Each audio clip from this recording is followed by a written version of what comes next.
नमस्कार, मैं नव्या। आप देख रहे हैं न्यूज 19। डाबी में भगवान देव नारायण के जन्मोत्सव पर शोभा यात्रा निकाली गई और इसको सुनीता बैसल ने संबोधित किया है। आइए देखते हैं इस खास रिपोर्ट में। बूंदी जिले के डाबी कस्बे में भगवान देव नारायण के जन्मोत्सव पर गुर्जर समाज द्वारा भव्य शोभा यात्रा निकाली गई। शोभा यात्रा पट्टपड़िया रोड स्थित गणेश मंदिर से पूजा अर्चना के साथ शुरू हुई, जो डाबी कस्बे में मुख्य बाजार में होते हुए चमन चौराहा बालाजी चौक होकर भगवान देव नारायण मंदिर पहुंची, जहां शोभा यात्रा का समापन हुआ। शोभा यात्रा को सभी समाज के लोगों द्वारा जगह जगह पुष्प वर्षा कर स्वागत किया। शोभा यात्रा में भगवान देव नारायण का सुसज्जित रथ, दर्जनों घोड़ियां, अखाड़े के करतब व डीजे की धुन पर नाचते स्त्री पुरुष देव नारायण जी की झांकियां आकर्षण का केंद्र रही।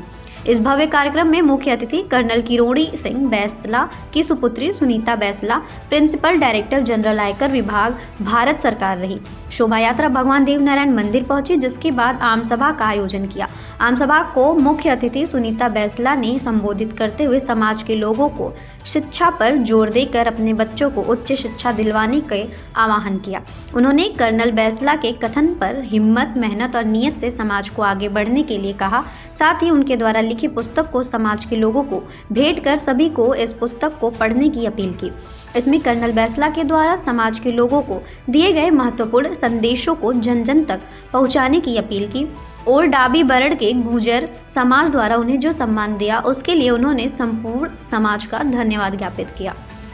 इसी दौरान गुर्जर समाज की प्रतिभाओं को प्रशिक्षित पत्र पर और मोमेंटम भेंट कर स्वागत किया गया। मंच का संचालन गोविंद सिंह गुरुकुल के द्वारा किया गया। इस दौरान देवनारायण विकास समिति के अध्यक्ष देवलाल चांदना, उपाध्यक्ष नंदलाल गुर्जर, नरौली कन्हैया लाल गुर्जर, रामस्वरूप गुर्जर, कोषाध्यक्ष धनराज गुर्जर, पूर्व सरपंच रामनिवास गुर्जर, भोजराज गुर्जर, प्यारेलाल गुर्जर, पूर्व प्रधान मोहन लाल गुर्जर, पर्षद सदस्य नवरत्न गुर्जर, राधा किशन गुर्जर, महावीर गुर्जर, राकेश गुर्जर, छीतर बैसला, देवलाल गुर्जर, उदयलाल गुर्जर, राजा राम गुर्जर, शंकर गुर्जर सहित गुर्जर समाज के गणमान्य लोग मौजूद रहे। सौभाग्य है कि देवनारायण जयंती के अवसर पर मुझे डाबी के प्रोग्राम में सम्मिलित होने का अवसर मिला है। मैं धन्यवाद देना चाहती हूँ सब समाज को और मेरे गुर्जर समाज को, जिन्होंने मुझे आमंत्रित किया। भगवान देवनारायण हमारे लिए बहुत पूजनीय है और हम हमेशा उनका आशीर्वाद की उम्मीद करते हैं।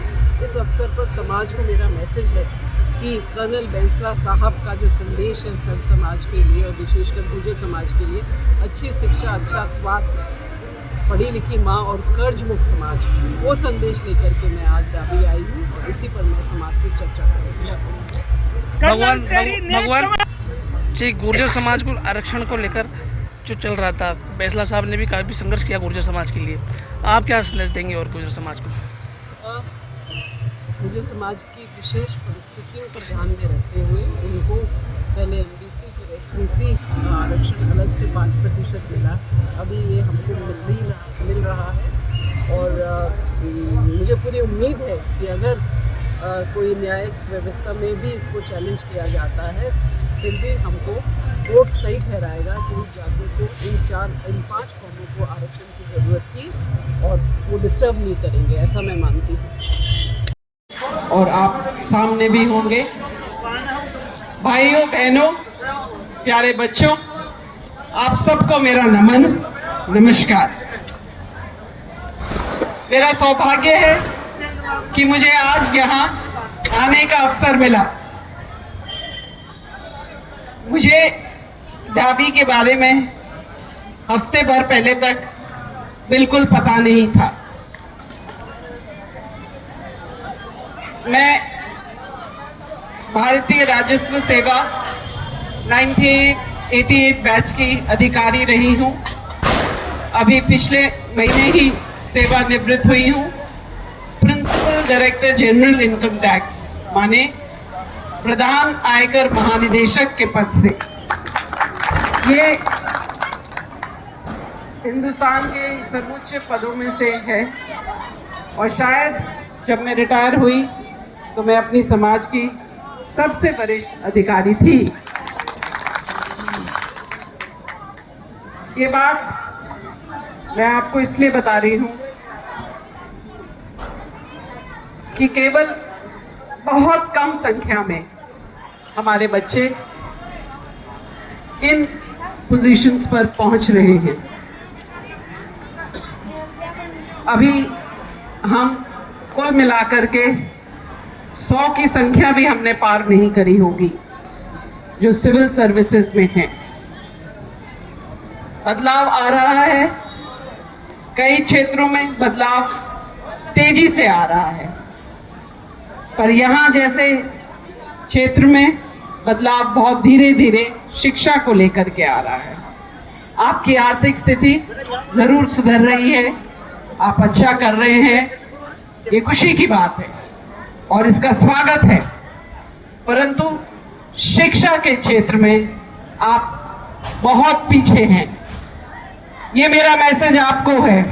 कर्नल साहब की बेटी हूं मैं, कर्नल साहब के बताए हुए रास्ते पर हम सब चल रहे हैं, आपको भी चलना है। कर्नल साहब का संदेश क्या था? कर्नल साहब का ऐसा संदेश था जिसको सारी दुनिया मानती है। दिल्ली में जब मेरी मुलाकात का मुझे अवसर मिलता है बड़े बड़े ब्यूरोक्रेट से या मंत्रीगण, सम्मानीय मंत्रियों से, और जब वो कर्नल साहब की इस बात को के बारे में सुनते हैं तो आश्चर्यचकित हो जाते हैं। वो कहते हैं कि इन 4 संदेशों में, छोटे छोटे 4 संदेशों में एक पूरा जीवन सार्थक हो सकता है, एक व्यक्ति का, एक परिवार का, एक समाज का।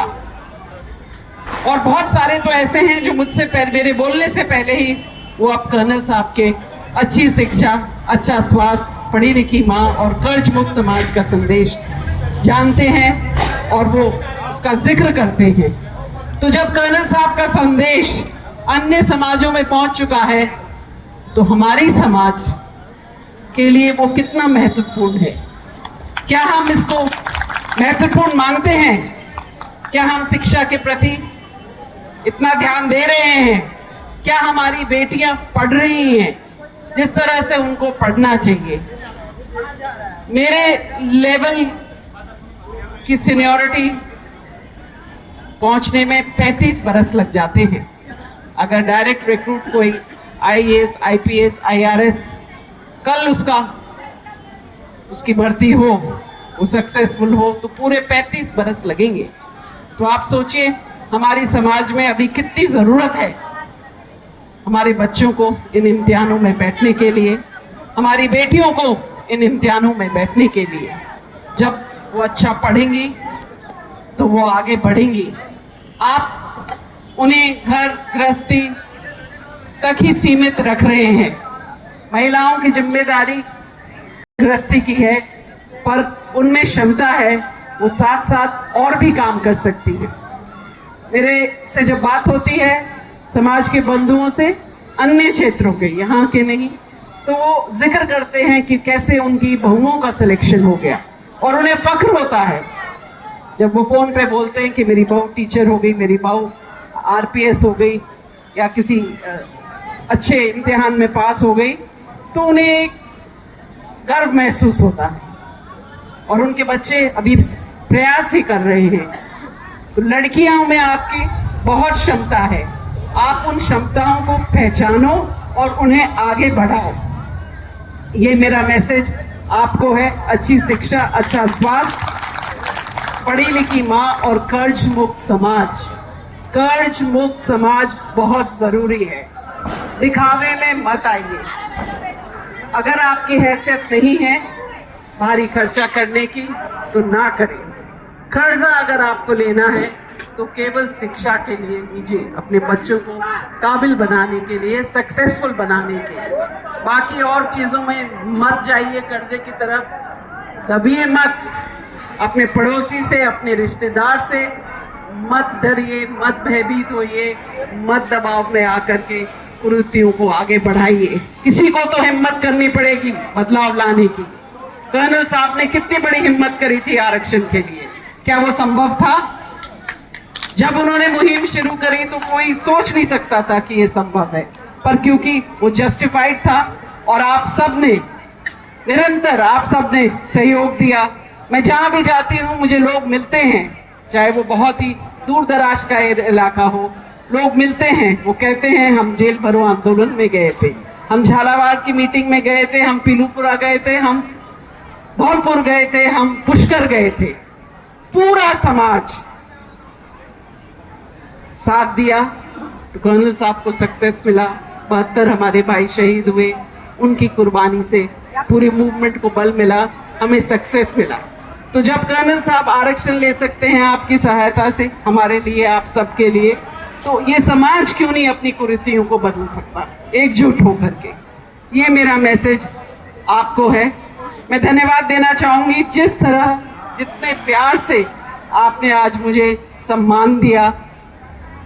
ये सम्मान मुझे 2 कारणों से मिला। मैं जानती हूं कि ये सम्मान मुझे कर्नल साहब की वजह से मिला है, मैं उनकी बेटी हूं। आपने मुझे इस बात के लिए सम्मानित किया है, मेरे को ढेर सारा प्यार आपने मेरे पर उड़ेला है, मैंने उसको समेट लिया है, अपने हृदय में बसा लिया है, आप सबको अपने हृदय में मैंने बसा लिया है। दूसरा वजह शायद इसलिए होगी कि मैं समाज की बड़ी अधिकारी रह चुकी हूँ, पढ़ी लिखी महिला हूँ, आप उस बात को रिकग्नाइज करते हैं। तो जब आप मुझे सम्मानित कर रहे हैं तो ये सोचिए कि आप अपनी बेटियों को क्यों नहीं सम्मानित करते हैं, यहाँ की बेटियों, उनको इस लायक क्यों नहीं बनाते हैं कि जिस तरह आज आपने मेरा सम्मान किया है उनका भी सम्मान हो। मेरी इस इलाके के लिए रिक्वेस्ट है कि पढ़ाई की तरफ आप ध्यान दें, एक अच्छा छात्रावास बनाएं बच्चों के लिए, एक लाइब्रेरी बनाएं बच्चों के लिए जहां वो पढ़ सकें। आपको बच्चों को स्पेशल टाइम देना होगा, बच्चों के लिए आपको जगह देनी होगी, उनको वो माहौल, वो वातावरण देना होगा जहां वो शिक्षा पर ध्यान दे सके। उनको काम धंधों पर अभी मत लगाइए, आपके काम धंधे आप करिए, इनको पढ़ने दीजिए। हाँ, हर आदमी नौकरी पर नहीं लगता, पर जो पढ़ा लिखा अच्छी तरह शिक्षित आदमी होगा वो अपना व्यवसाय और अच्छी तरीके से करेगा। जो शिक्षित महिला होगी वो अपने घर को और बेहतर तरीके से चलाएगी, अपने बच्चों का पालन पोषण और बेहतर करेगी। इसलिए शिक्षा के लिए कोई कॉम्प्रोमाइज नहीं है। शिक्षा के लिए भाइयों और बहनों कोई है। मैंने बहुत बड़े बड़े उद्योगपति देखे हैं, बहुत बड़े इंडस्ट्रियलिस्ट देखे हैं, बहुत बुद्धिमान लोग देखे हैं, और मेरे को मालूम है कि दुनिया कितने आगे निकल चुकी है। हम अभी बहुत पीछे हैं, हर क्षेत्र में हम बहुत पीछे। हमको आगे बढ़ना होगा, एक दूसरे का हाथ पकड़ के आगे बढ़ना होगा, एक दूसरे को शक्ति देनी होगी, हिम्मत देनी होगी। और ये जो पुस्तक है, इस पुस्तक का टाइटल हिम्मत, मेहनत और नियत, ये कर्नल साहब के शब्द है। उन्होंने कहा था कि आदमी को जीवन में सफल होने के लिए 3 गुण आवश्यक है, हिम्मत, मेहनत और नियत। कर्नल साहब जीते जागते उदाहरण हैं इन 3 गुणों के। आप सब ने देखा है उनकी हिम्मत, और किसी ने नहीं दिखाई जैसी हिम्मत। उनकी मेहनत 30 बरस से आप सब ने देखी है। उनकी नीयत कागज की तरह, कोरे कागज की तरह ट्रांसपेरेंट है, बिल्कुल। उनके हृदय में सिर्फ समाज और समाज हित बसा हुआ था, उसी के लिए उन्होंने काम किया। ये पुस्तक कर्नल साहब की जीवनी नहीं है। कर्नल साहब की जीवनी लिखने के लिए तो हमें बहुत समय, बहुत रिसर्च चाहिएगा, क्योंकि उनके ऊपर बहुत कुछ है समेटने के लिए और एक पुस्तक में पेश करने के लिए। ये केवल कर्नल साहब के संदेश हैं, उनके महत्वपूर्ण संदेश। आम सभाओं में, शादी ब्याहों में, सम्मेलनों में, देव नारायण भगवान के मंदिरों में जो संदेश उन्होंने समाज को दिए, अपनी वार्ताओं में जो बातें उन्हें सरकार से करी, अपने इंटरव्यूज में जो बातें उन्होंने जर्नलिस्ट के सामने रखी, वो सब सब्जेक्ट वाइज एक जगह मैंने प्रस्तुत करी है। ये सूक्तियां हैं कर्नल साहब की, जिन्हें कहते हैं कोटेशंस। मेरा आग्रह है कि बहुत सारी पुस्तकें मेरे पास नहीं हैं, कुछ हैं 15-16 पुस्तकें जो मैं आपको भेंट करना चाहूँगी। मेरा आग्रह है कि जहां ये पुस्तकें पहुंचे और आप सब खरीदिए, ये बहुत कोई महंगी पुस्तक नहीं है और इसको अन्य समाज के लोग भी बहुत उत्साह से पढ़ रहे हैं। ये सबके लिए इसमें बातें हैं, नॉट ओनली हमारा गुर्जर समाज पर सब समाज के लिए बातें। ये जीवन जीने का सफल होने के इसमें उद्देश्य है। आप गोष्ठी रखिए 2, 3, 4 सुक्तियों को लेकर के महीने में एक बार 10 लोग का समूह, 5 लोग का समूह, 50 लोगों का समूह, आप इस पर चर्चा करिए, चिंतन करिए कि कैसे कर्नल साहब हमारे लिए क्या संदेश लेके हैं। और आप मान लीजिए, मैं बहुत गंभीरता से इस बात को कह रही हूं, आप मान लीजिए कि कर्नल साहब हम सब के पितामह थे। जिस तरह एक पिता अपनी औलाद के भविष्य के लिए फिक्र करता है, उसी तरह कर्नल साहब ने अपने समाज के लिए फिक्र किया और काम किया। एक कर्नल साहब ही थे जो अपनी मीटिंग्स में कहते थे, मेरी बहादुर कौम, मेरी दरियादिल कौम। एक कर्नल साहब ही थे जो हमेशा कहते थे कि अगर मुझे दोबारा जन्म मिले तो मैं गुजरी की कोख से जन्म लूं। भगवान से वो प्रार्थना करते थे। तो जो हमारे लिए एक पिता थे, मेरे भाइयों के और मेरे पिता ने केवल हमारे ही नहीं पिता थे, वो आप सब के पूरे समाज के पिता थे। आपके लिए दर्द था, आपके लिए चिंता थी, आपके लिए सोच था, वो सब इस पुस्तक में है। कर्नल साहब के शब्द हूबहू हमने as it is without any modification, कोई उसमें बदलाव नहीं है, हूबहू वही शब्द है। जिन लोगों ने कर्नल साहब का साथ दिया है, उनके साथ आंदोलन में रहे, मीटिंग्स में रहे, आप जब पढ़ेंगे आपको लगेगा कि कर्नल साहब ही आपसे बात कर रहे हैं।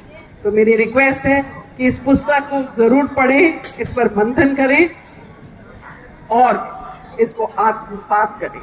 इस रिपोर्ट में फिलहाल इतना ही। तब तक के लिए बने रहिए हमारे साथ और देखते रहिए न्यूज़ 19।